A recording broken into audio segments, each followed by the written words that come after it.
अरे हरियाणा हमारे आज के मुख्यमंत्री जी हमारे बीच में पहुंच गए हैं। जोरदार जयकारे से उनका स्वागत करेंगे। नरेंद्र मोदी जिंदाबाद, नरेंद्र मोदी जिंदाबाद, होरी जय जयकार, मोदी जी को जय श्री राम, मोदी जी को जय श्री राम, मोदी जी को जय श्री राम, जय श्री राम, मोदी जी को जय श्री राम, जय श्री राम, मोदी जी को जय श्री राम, मोदी जी को जय श्री राम, मोदी जी को जय श्री राम। अब मैं माननीय प्रधानमंत्री जी के स्वागत के लिए आमंत्रित करना चाहूंगी हमारे सोनीपत के जिलाध्यक्ष भाई जसवीर दोदवा जी। वो बुके से उनका स्वागत करेंगे और साथ में हमारे सभी अन्य जिलों से आए हुए जिलाध्यक्ष रहेंगे, जिनसे जिलाध्यक्ष रोहतक के और झज्जर के सभी जिलाध्यक्ष उनके साथ में रहेंगे। पानीपत के हमारे जिलाध्यक्ष जी उनके साथ में रहेंगे।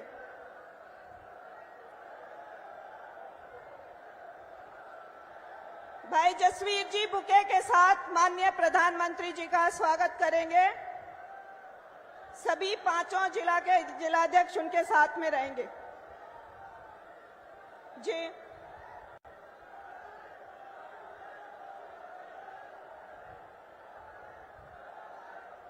हमारे सारे जिलाध्यक्ष माननीय प्रधानमंत्री जी का स्वागत कर रहे हैं।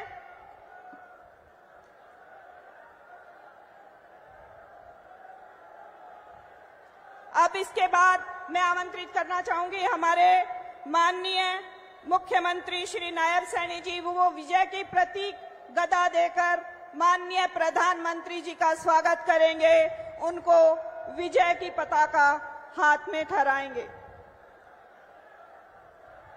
माननीय मुख्यमंत्री जी गदा भेंट कर रहे हैं हमारे माननीय प्रधानमंत्री जी को।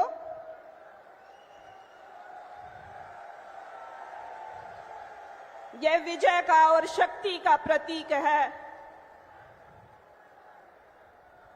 इसके साथ ही मैं अगले इसी स्वागत के क्रम में अपने माननीय प्रदेश अध्यक्ष जी से अनुरोध करूंगी कि वो लोई उड़ाकर हमारे माननीय प्रधानमंत्री जी का स्वागत करें।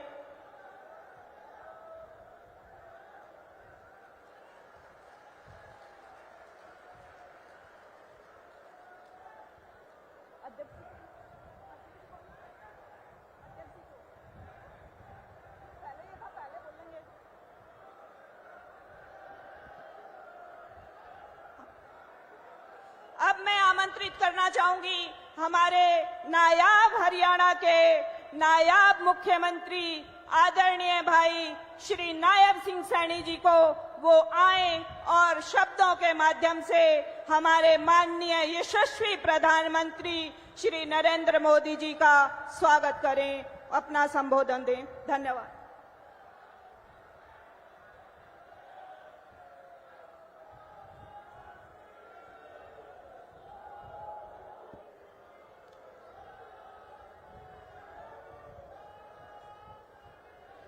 भारत माता के, भारत माता के। भाई एक जोरदार जयकारे के साथ विजय की संकल्प की मुट्ठी भींच करके एक जयकारा लगाएंगे। भारत माता के। आज हम सबका ये परम सौभाग्य है, दुनिया के सबसे लोकप्रिय नेता भारत के यशस्वी प्रधानमंत्री परम आदरणीय नरेंद्र मोदी जी आज गोहाना की पावन भूमि पर पधारे हैं। माननीय प्रधानमंत्री जी, हरियाणा आपको अपना मानता है। आप हरियाणा के इस 2 करोड़ 80 लाख लोगों के परिवार के सदस्य हैं, मार्गदर्शक भी हैं और मुखिया भी हैं। प्रधानमंत्री जी, मेरा सौभाग्य है कि आप मुझे एक बार फिर गोहाना की इस धरती से आपका स्वागत करने का अवसर मिल रहा है। मैं गोहाना की सरदारी और आपके पूरे हरियाणा परिवार जनों की ओर से आपको राम राम करता हूं। साथियों, आज माननीय पंडित दीनदयाल जी की जयंती है, जिन्होंने अपने पूरे जीवन से हमें एक सूत्र और संदेश दिया, अंत्योदय का।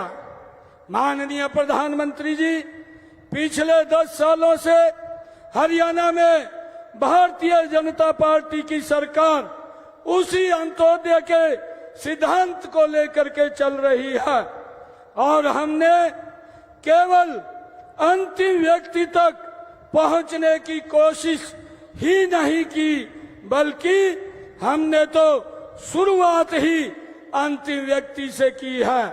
माननीय प्रधानमंत्री जी, पिछले 10 सालों में हरियाणा के हर वर्ग का, हर व्यक्ति का जो विकास हुआ है वह डबल इंजन की सरकार के कारण हुआ है।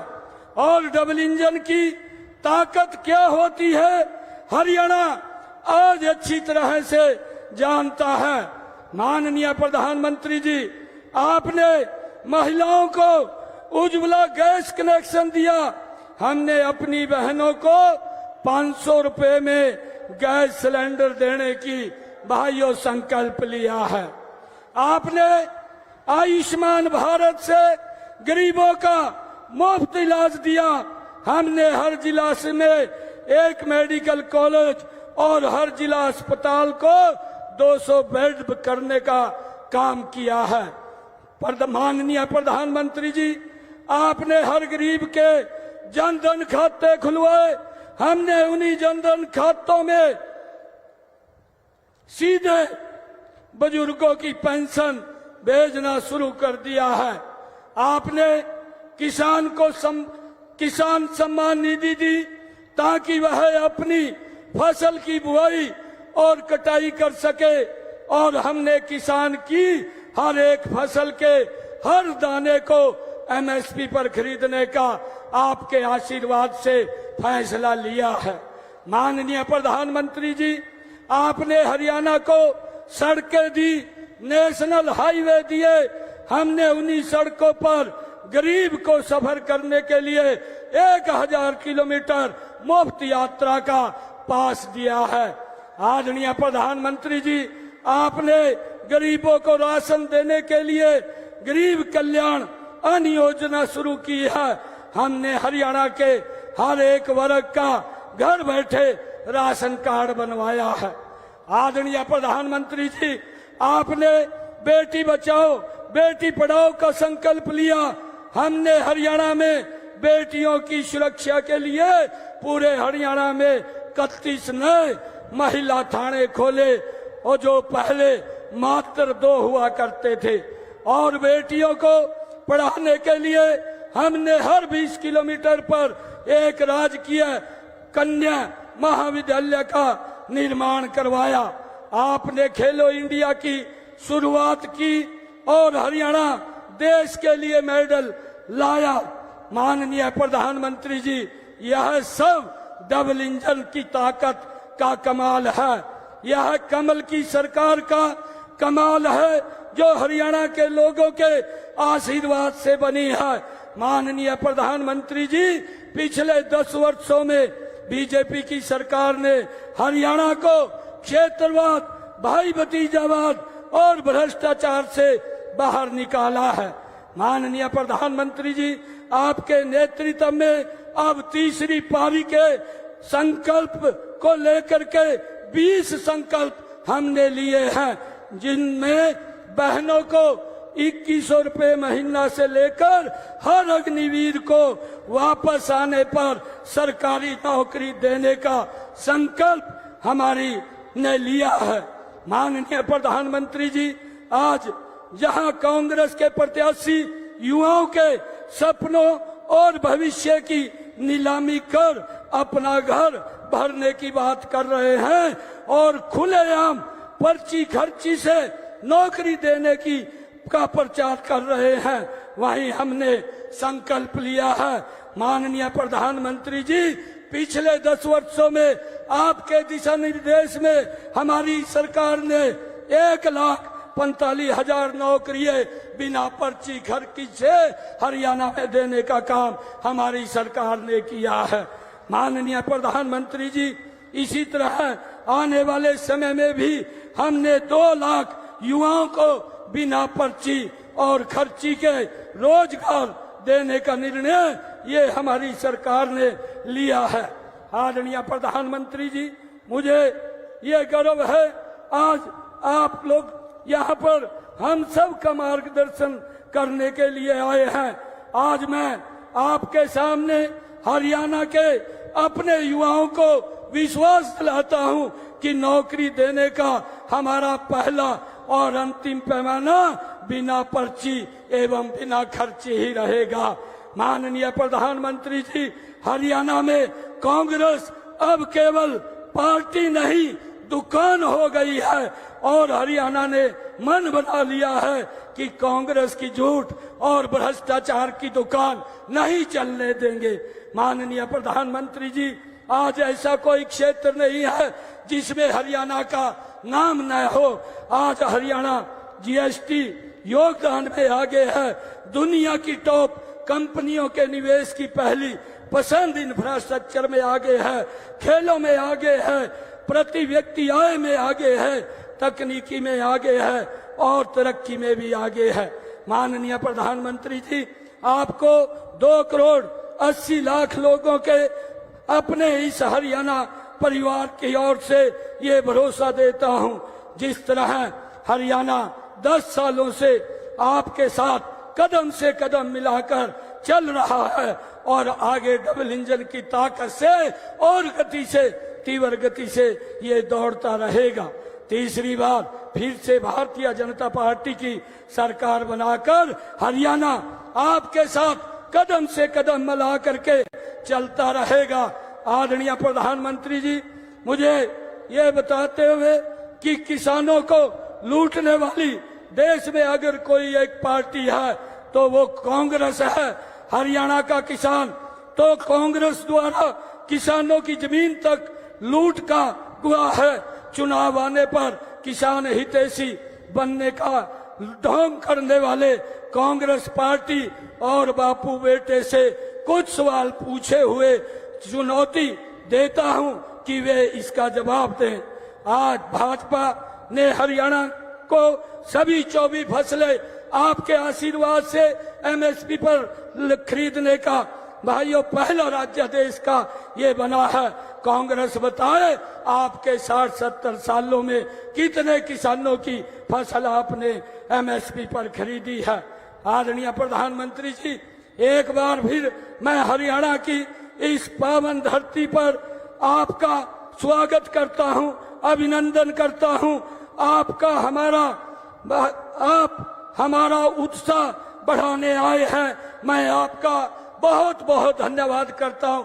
इन्हीं शब्दों के साथ जय हिंद, जय भारत, जय भारत मां।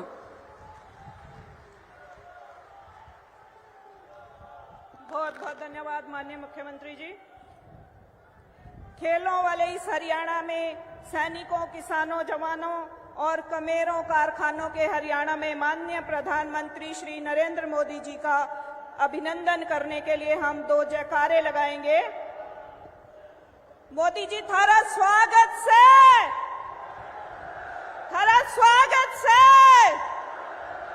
हरियाणा के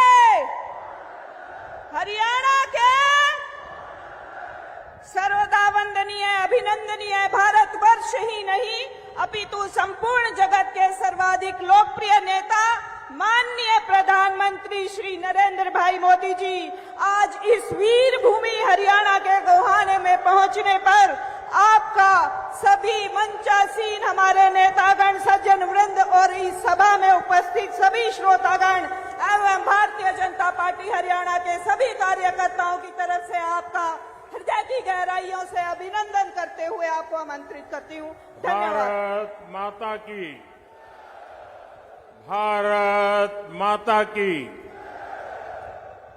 भारत माता की। सारे बुजुर्गों ने, भाई बहना ने और नौजवान साथियों ने राम राम। सोनीपत की इस धरती से मैं देश के महान सपूत सर छोटू राम जी को प्रणाम करता हूं।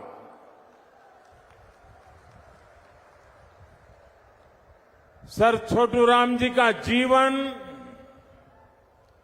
किसानों और वंचितों के लिए समर्पित रहा।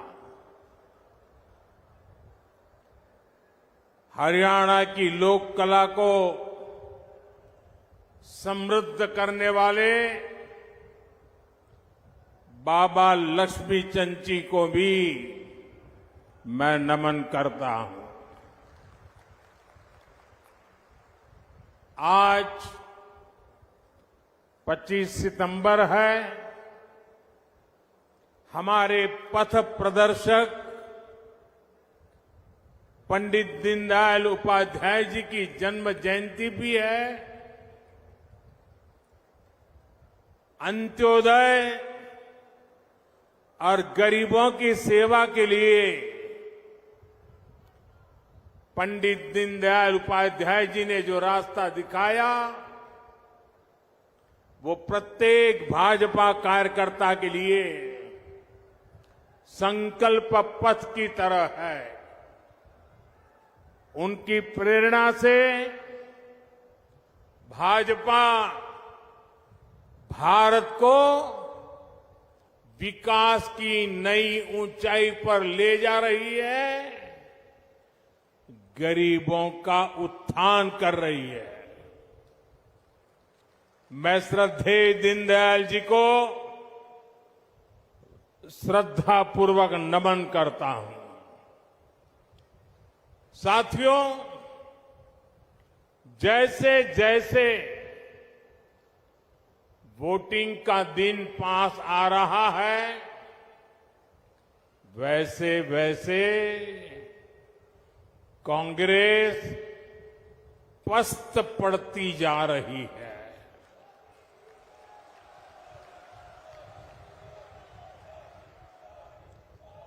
हरियाणा में भाजपा के लिए समर्थन बढ़ता ही जा रहा है।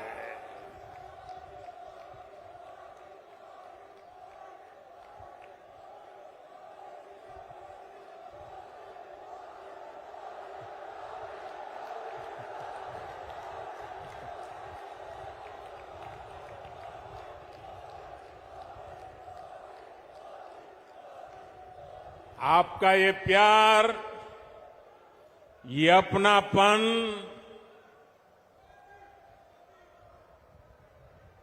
हरियाणा का ये प्यार तो मेरी जिंदगी की बहुत बड़ी अमानत है।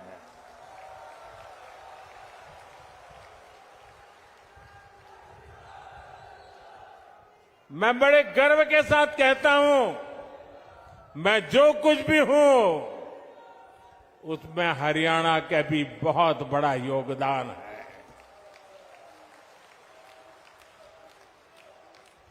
आज पूरा हरियाणा कह रहा है, फिर एक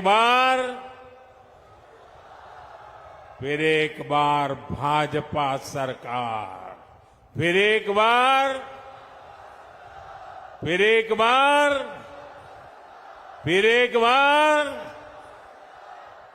साथियों, आज जम्मू कश्मीर में दूसरे चरण का मतदान भी हो रहा है। ये मतदान शांतिपूर्ण तरीके से चल रहा है। लोग सुबह से ही वोट डालने के लिए कतारों में लग गए हैं। पहले चरण में जिस तरह जम्मू कश्मीर में वोटिंग का रिकॉर्ड टूटा, वो भी दुनिया ने देखा है।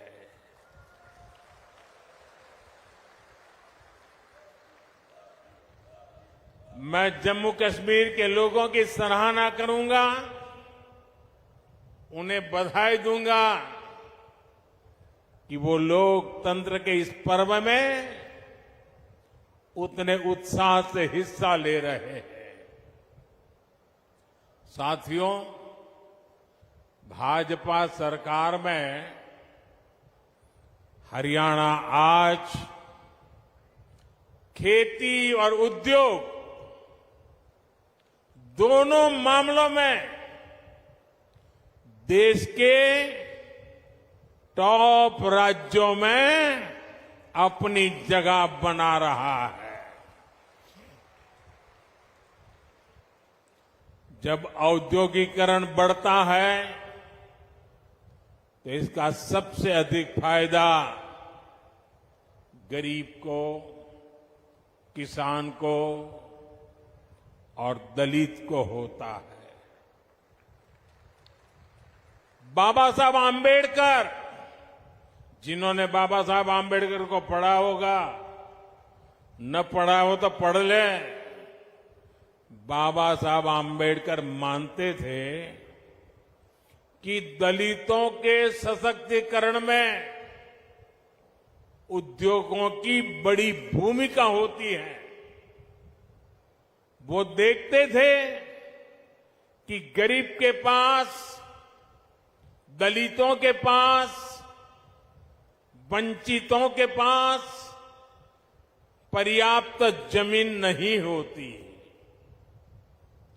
वो जानते थे बहुत से गरीब साथी भूमिहीन होते थे, खेत मजदूरी में अपनी जिंदगी काटते थे। इसलिए बाबा साहब कहते थे कि जब फैक्ट्रियां लगती है तो दलितों, वंचितों को अवसर मिलता है। इसलिए बाबा साहब दलितों से टेक्निकल स्किल सीखने के लिए कहते थे। भाजपा की नीति निर्णयों में, भाजपा के विचारों में आपको बाबा साहब की यही सोच दिखाई देगी। दलित और वंचित समाज को उद्योगों में अवसर देकर ही सच्चा सशक्तिकरण संभव है। साथियों, आज हमारे भारत में एक और चुनौती है जिस पर सिर्फ और सिर्फ भाजपा ही बात करती है। हमारे देश में खेत का साइज भी लगातार कम हो रहा है। जैसे जैसे परिवार बढ़ता है, जमीन के टुकड़े होते हैं, जमीन बढ़ जाती है। धीरे धीरे एक छोटा टुकड़ा बच्चों के नसीब आता है। आबादी बढ़ रही है, लेकिन खेत छोटा हो रहा है। ऐसे में खेती से जुड़े सभी अर्थशास्त्री भी मानते हैं कि गांव में खेती के साथ साथ कमाई के दूसरे जरिए भी होने चाहिए। अकेली खेती पे गुजारा पूरे परिवार के लिए, और इसलिए हर मां बाप चाहता है कि एक बेटा खेती करेगा, दूसरा शहर में जाके काम करेगा। और इसलिए जब उद्योगों का विस्तार होता है तो उससे किसानों का जीवन भी बेहतर होता है। इससे किसान परिवार के बच्चों को भी अच्छी नौकरियां मिलती हैं, अच्छे अवसर मिलते हैं। और इसलिए साथियों, भाजपा खेती को भी बढ़ावा देती है, व्यापार कारोबार को भी बढ़ावा देती है। भाइयों और बहनों, कल रात को ही मैं अमेरिका से लौटा हूं। अमेरिका में मेरी मुलाकात दुनिया के बड़े बड़े नेताओं से, बड़ी बड़ी कंपनियां चलाने वालों से हुई। जिन कंपनियों के सीईओ से मैं मिला, एक एक कंपनी लाखों करोड़ रुपए के कारोबार कम करती है। मैंने उन्हें भारत के नौजवानों के टैलेंट के बारे में बताया।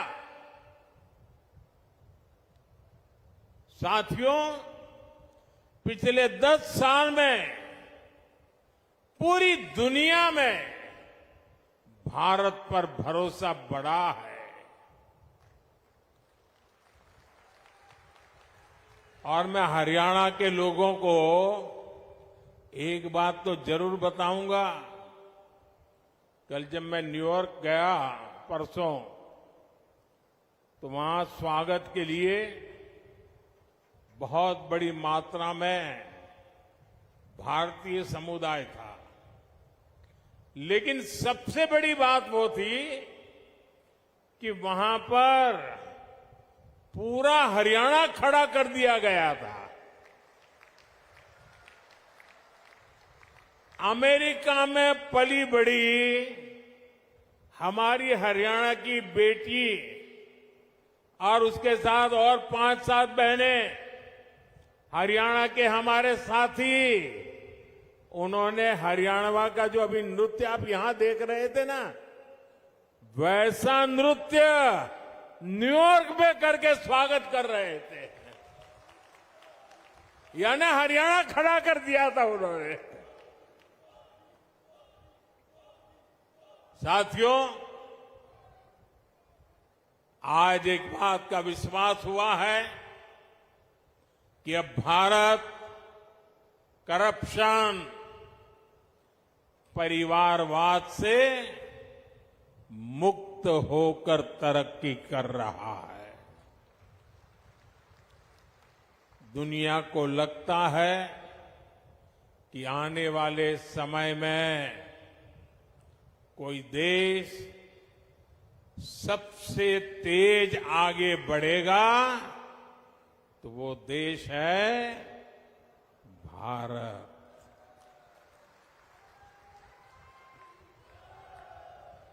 बेटे, आप बहुत बढ़िया चित्र बना के लाए हो, लेकिन ऐसे खड़े रहोगे तो थक जाओगे। आप मेरे लिए लाए हैं। चलिए, मैं मेरे एसपी जी को कहता हूं, वो आपसे वो फोटो ले लेंगे। पीछे अपना नाम पता लिख लेना, मैं आपको चिट्ठी लिखूंगा। अपना नाम पता पीछे लिख देना।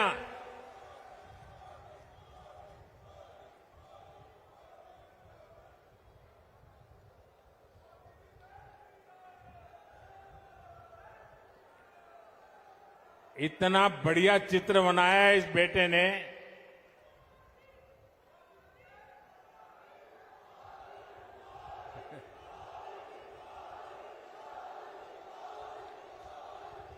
साथियों,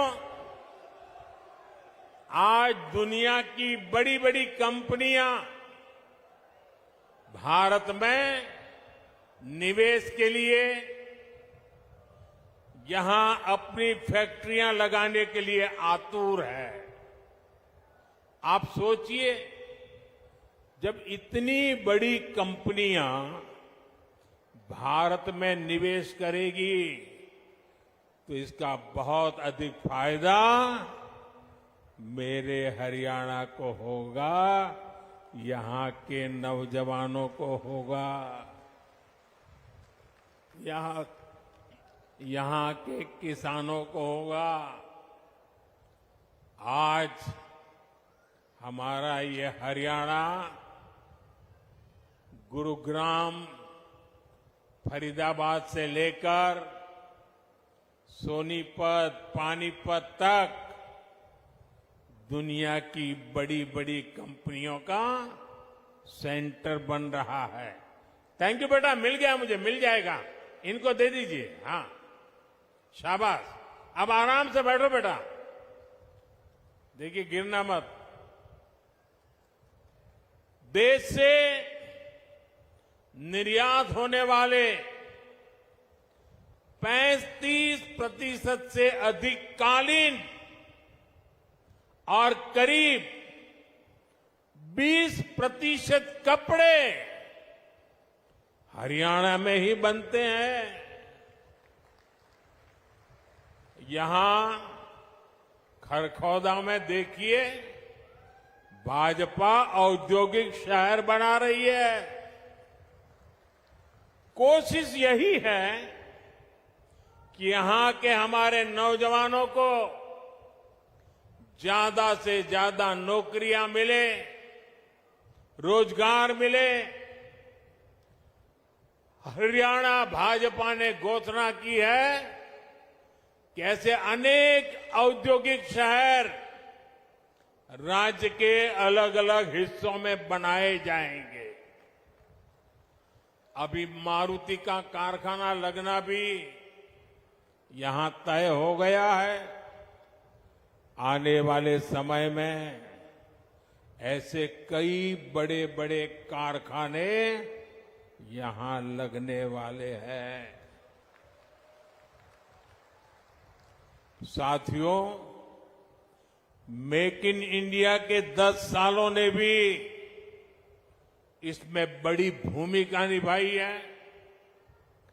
हम मोबाइल फोन से लेकर लड़ाकू विमान और विमान वाहक पोत तक अब भारत में बना रहे हैं।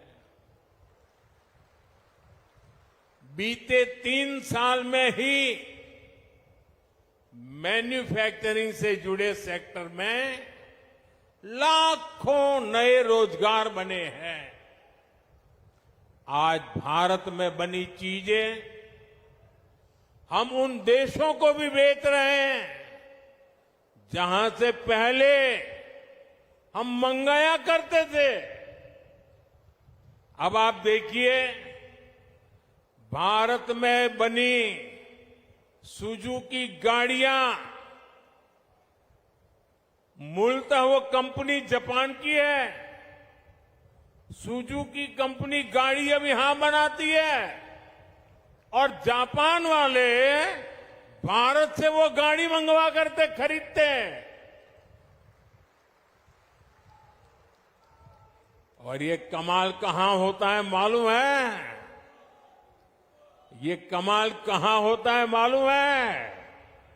ये कमाल मेरी हरियाणा की धरती से होता है।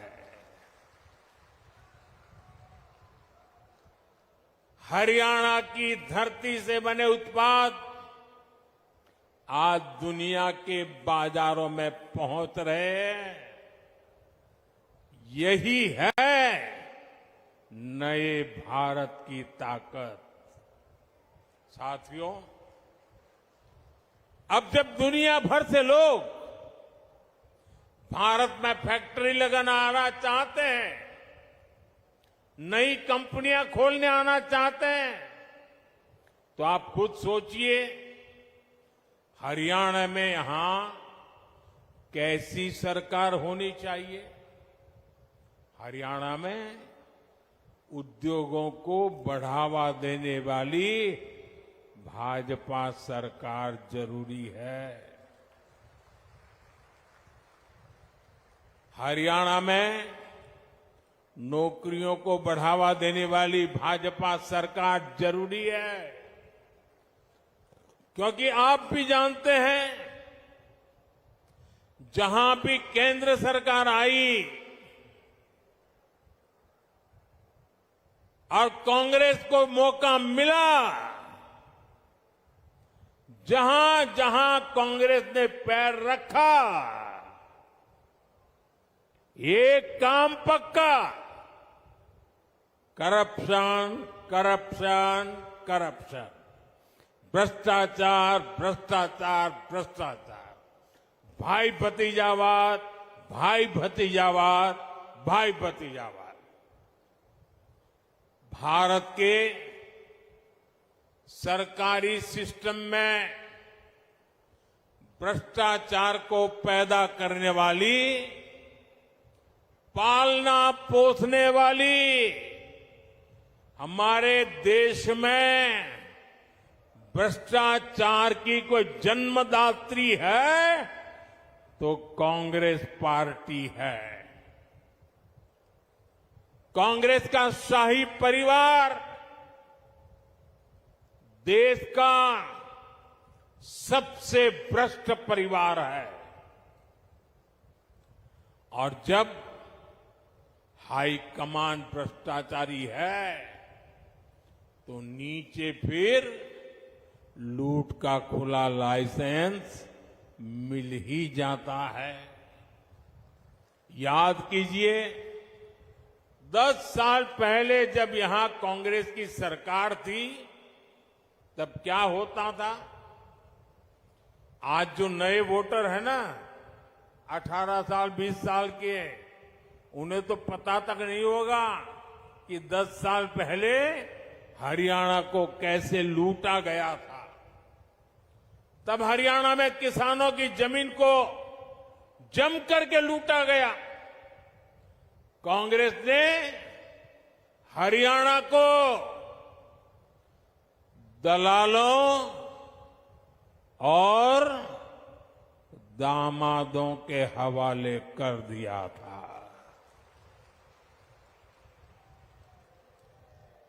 दलालों और दामादों से बचना है तो कमल ही बचाएगा।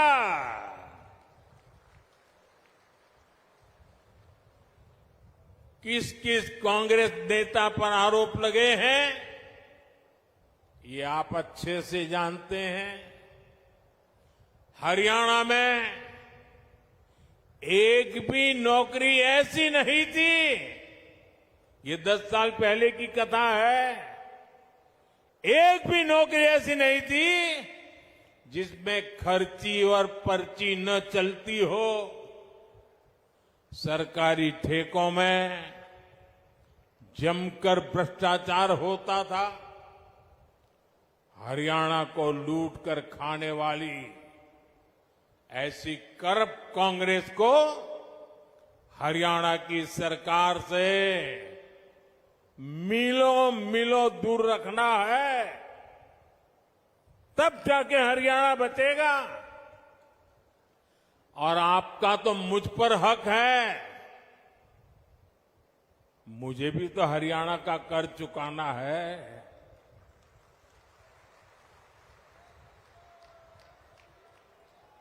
और मुझे खुशी है कि हरियाणा के लोग इतने समझदार हैं कि वो राज्य और केंद्र की ताकत क्या होती है ये जितना हरियाणा के लोग समझते हैं ना, हिंदुस्तान में और कोई उतना नहीं समझता है जितना हरियाणा वाले समझते हैं। और इसलिए हरियाणा हमेशा राज्य में वही सरकार बनाता है जिसकी दिल्ली में सरकार होती है।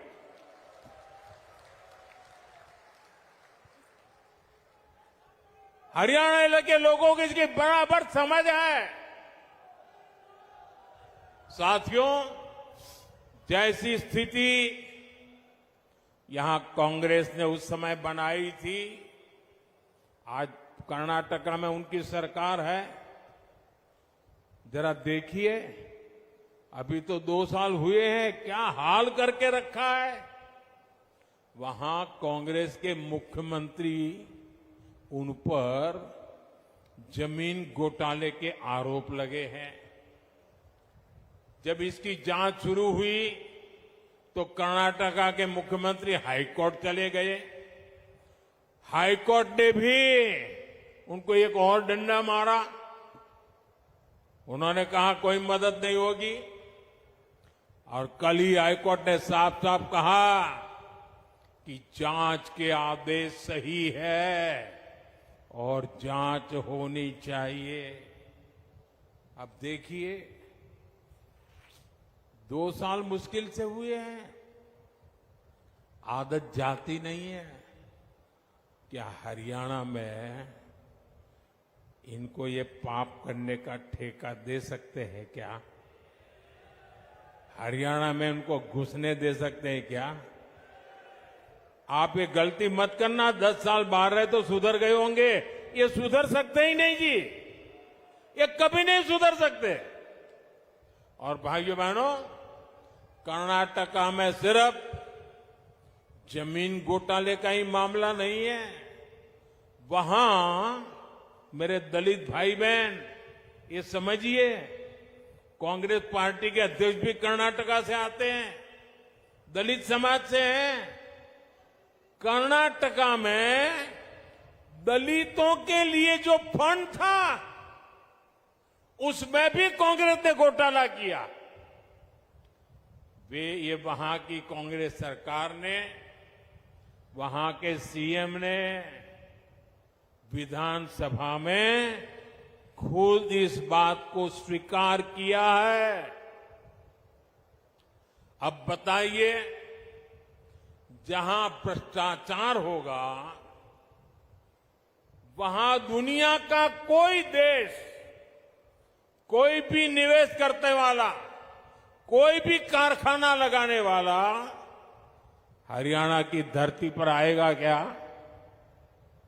तो हरियाणा का नुकसान होगा कि नहीं होगा?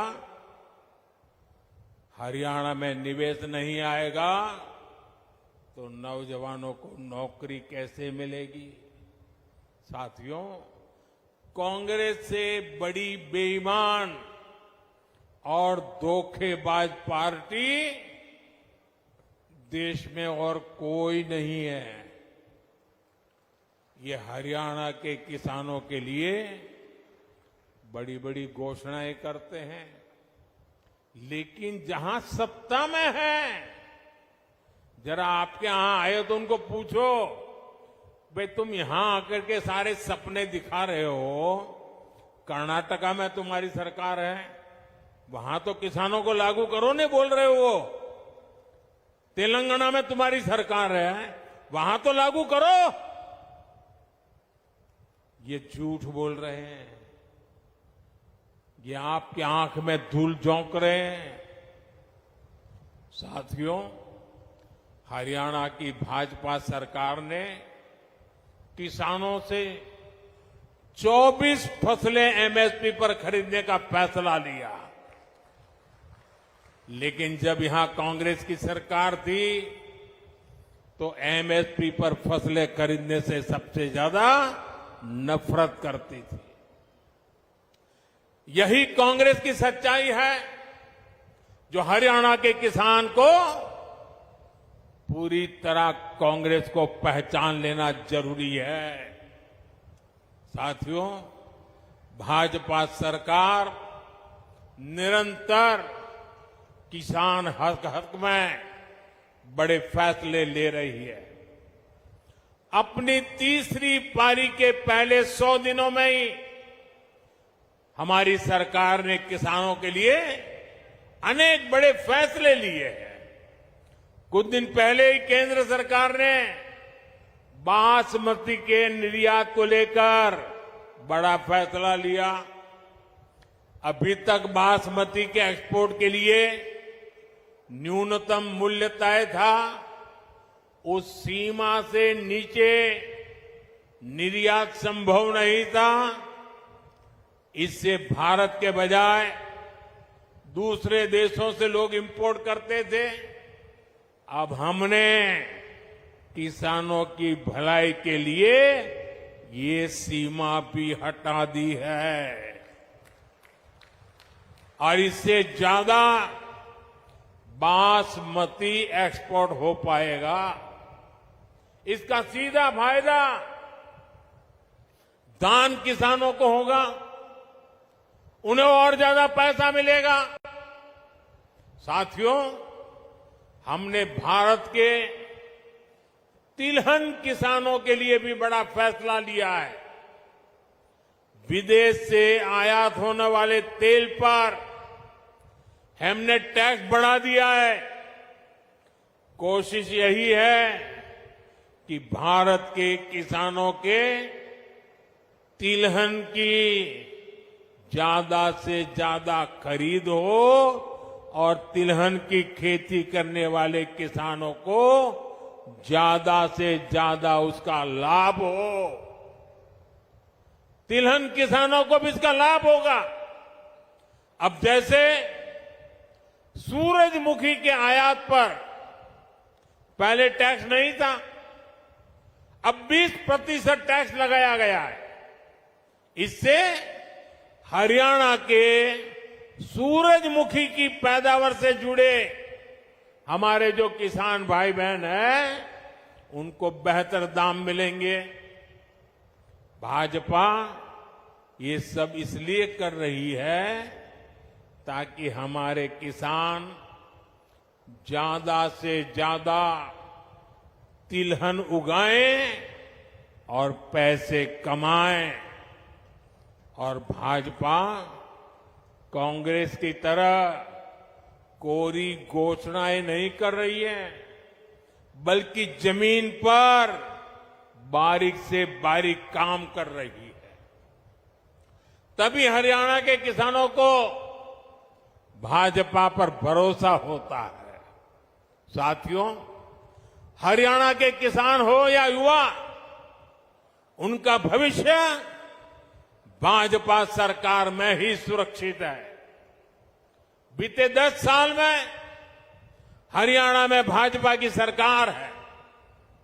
हमारी सरकार पर, हमारे मुख्यमंत्री पर भ्रष्टाचार के कोई आरोप नहीं लगे। यहां भाजपा सरकार ने सरकारी नौकरियों में खर्ची और पर्ची को बंद किया।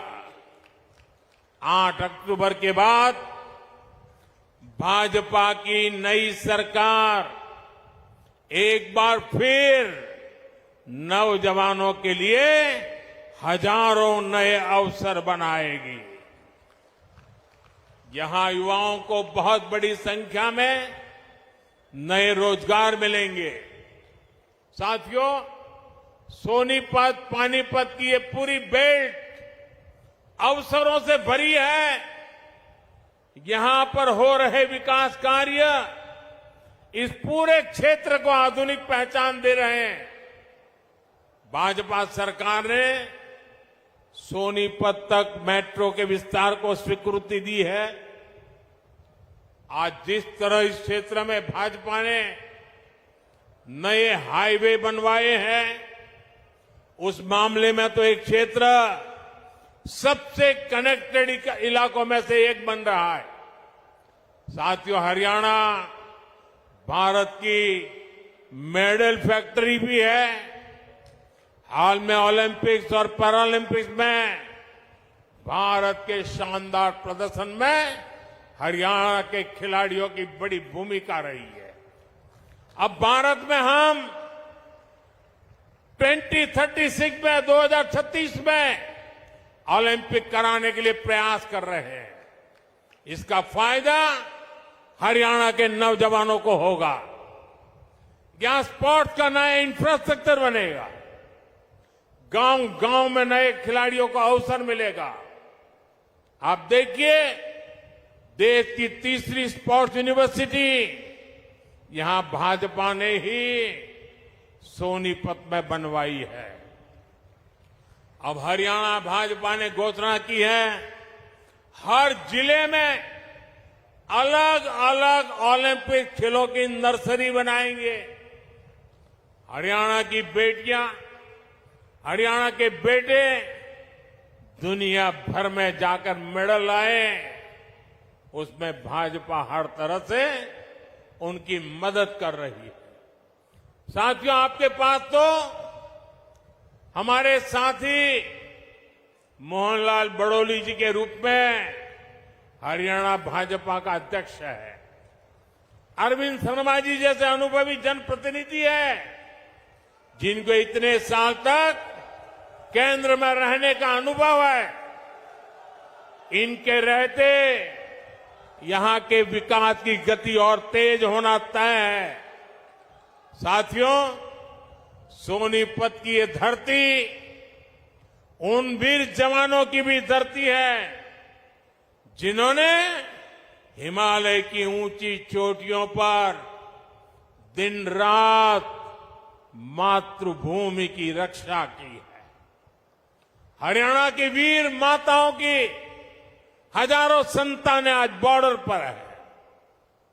यहां के अनेक संतानें हैं जिन्होंने जम्मू कश्मीर में हालात को सामान्य बनाने में मदद की है।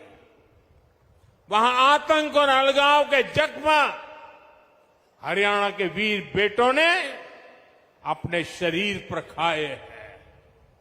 अब मत भूलिए, कांग्रेस की कुनीति से निकले पत्थर हरियाणा की संतानों पर फेंके जाते थे।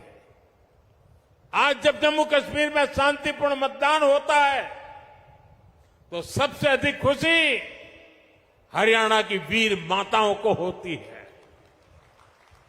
लेकिन कांग्रेस और इसके साथियों को जम्मू कश्मीर में शांति पसंद नहीं है। कांग्रेस जम्मू कश्मीर में फिर से धारा 370, आर्टिकल 370 वापस लाना चाहती है। कांग्रेस जम्मू कश्मीर में आतंक और अलगाव को फिर से हवा देना चाहती है। तुष्टीकरण के लिए कांग्रेस देश के दुश्मनों के एजेंडा को भारत में लागू करना चाहती है। ऐसी कांग्रेस को आप हरियाणा के लोग सबक सिखाएंगे, ये मुझे पूरा भरोसा है। आर्टिकल 370 को वापस लाना उन वीरों की कुर्बानी का पाठ होगा जिन्होंने जम्मू कश्मीर में आतंक के खिलाफ लड़ाई लड़ी है। साथियों, कांग्रेस ने दलितों, पिछड़ों और शोषितों के साथ भी धोखा किया है। आजकल कांग्रेस के भीतर यहां जो सिर फुटोवल हो रही है, ये पुराने पाकों का ही परिणाम है। याद कीजिए, 2014 से पहले जब यहां कांग्रेस का राज था, जब हुड्डा जी यहां सीएम हुआ करते थे, तब ऐसा कोई साल नहीं था जब दलितों के साथ अन्याय नहीं होता था। अनेक दलितों को जान से हाथ धोना पड़ा। दलित परिवारों की बहु बेटियों पर अत्याचार होते थे। हर कोई जानता था कि दलितों के खिलाफ इस घिनौने खेल को कांग्रेस ही खाद पानी देती है। और जो भी कांग्रेस की दलित विरोधी हरकत के खिलाफ बोलता है, कांग्रेस उसके खिलाफ साजिशें करने लगती है। ये आज हरियाणा का दलित समाज एक बार फिर हरियाणा के अंदर कांग्रेस का जो ड्रामा चल रहा है उसे देख रही है। साथियों, कांग्रेस ने हमेशा ही दलित, ओबीसी और आदिवासियों को भागीदारी से वंचित रखा है। ये तो बाबा साहब आंबेडकर थे जिन्होंने दलितों को आरक्षण दिया, वरना ओबीसी की तरह दलितों को भी अपने हक के लिए कांग्रेस की हार का ही इंतजार करना पड़ता। जब जब कांग्रेस सरकार से दूर रही है, तब तब गरीबों को, एससी, एसटी, ओबीसी को उनका हक मिला है, और जब जब कांग्रेस सरकार में रही है, उसने दलितों, पिछड़ों का हक छीना है। कांग्रेस के शाही परिवार से जो भी प्रधानमंत्री बना, उसने हमेशा आरक्षण का विरोध किया है। आरक्षण का विरोध, आरक्षण से नफरत, ये कांग्रेस के डीएनए में है। इसलिए आज भी हम देखते हैं कांग्रेस के शाही खानदान की चौथी पीढ़ी भी आरक्षण को हटाने की बात कर रही है। आपको कांग्रेस की आरक्षण विरोधी चालों से सावधान रहना है। साथियों, बीजेपी ने दलित, ओबीसी और आदिवासियों को सही मायने में भागीदारी दी है। वंचित और पिछड़े समाज के हर व्यक्ति को भाजपा ने हमेशा आगे बढ़ाया। यहां हरियाणा में देखिए, हमारे नायब सिंह सैनी जी को भाजपा ने सीएम बनाया। इतने कम समय में ही इन्होंने पूरे हरियाणा के लोगों के दिल में जगह बनाई है। आज यहां लोग कहते हैं कि यो नायब सैनी एक किसान मजदूर का बेटा है। इसके किवाड़ लोगा ताई 24 घंटे खुले रवे से। भाइयों और बहनों, कांग्रेस की सरकारों की एक और पहचान है, कांग्रेस सरकार अस्थिरता के लिए भी जानी जाती है।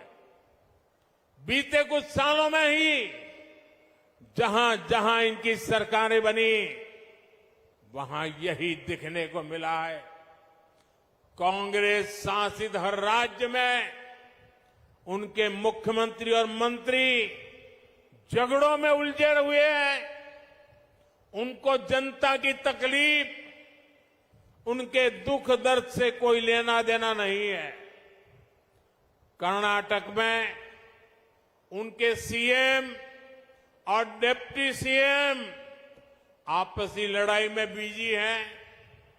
तेलंगाना, हिमाचल प्रदेश, वहां भी यही कहानी है।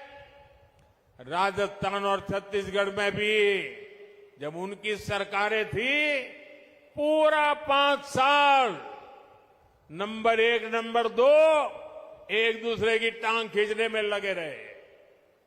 इसलिए हरियाणा को भी बहुत सावधान रहना है। गलती से भी मेरे शब्द लिख कर रखना भाइयों, हरियाणा का मुझ पे हक है, इसलिए मैं अपनी बात आपके सामने बड़े विश्वास से कह रहा हूं। याद रखना, गलती से भी कांग्रेस आ गई तो अपने झगड़ों में ही हरियाणा को बर्बाद करके छोड़ेंगे। यहां पर कांग्रेस में जिस तरह झगड़े बढ़ रहे हैं, पूरा हरियाणा देख रहा है। कांग्रेस को वोट देना यानी हरियाणा की स्थिरता और विकास को दांव पर लगाना है, बर्बादी के दरवाजे खोलना है। यह स्थिरता हरियाणा में हर काम ठप कर देगी। यहां निवेश और नौकरी दोनों पर असर होगा। इसलिए आपको सिर्फ और सिर्फ कमल के निशान पर बटन दबाना है। साथियों, इस भूमि ने भगत फूल सिंह जैसे महापुरुष देश को दिए हैं, जिन्होंने तब बेटियों की शिक्षा को अपना मिशन बनाया जब बेटियों को पढ़ाना असंभव था। ये मेरा सौभाग्य है कि 2015 में पानीपत से ही मुझे बेटी बचाओ बेटी पढ़ाओ अभियान का शुभारंभ करने का अवसर मिला। कांग्रेस ने 60 साल देश पर राज किया, लेकिन उसे कभी देश की बेटियों की चिंता नहीं हुई। अगर कांग्रेस को चिंता होती तो गैस, नल से जल, बिजली, टॉयलेट, बैंक में खाते, ऐसी मूल सुविधाएं आज 60-70 साल के बाद मेरे आने के बाद मिली। मुझे संतोष है कि बेटी बचाओ बेटी पढ़ाओ से हरियाणा को फायदा हुआ। 10 साल पहले हरियाणा में 1000 बेटों पर सिर्फ 866 बेटियां थी। आज ये संख्या बढ़कर 914 हो चुकी है। आज हरियाणा की बेटियां स्पोर्ट्स में दम दिखा रही हैं।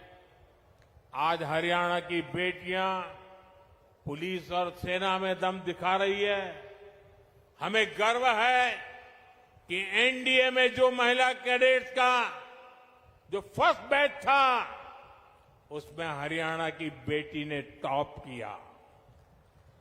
साथियों, हरियाणा भाजपा नारी शक्ति को और सशक्त करने के लिए आगे बढ़कर काम कर रही है। हरियाणा भाजपा ने लाड़ो लक्ष्मी योजना के तहत हर महीने 2100 रुपये देने का वायदा किया है।